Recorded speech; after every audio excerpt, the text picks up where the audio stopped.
We can't handle the, we can't help the weather in Chicago, or, Right. hey, look, we had an airplane break, airplanes break, whatever. Mhm.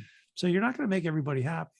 But the job as a leader is to go, hey, look, all right, if I have key leadership going, it's gone. Now, when I was talking to my daughter, she was kind of laughing about the game last night, the animosity from the Texas Tech crowd Right. to Chris Beard. I was like, for 5 minutes, it was pretty funny. Okay. Yeah, you could say, hey, look,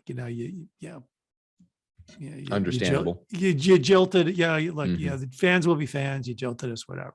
Right.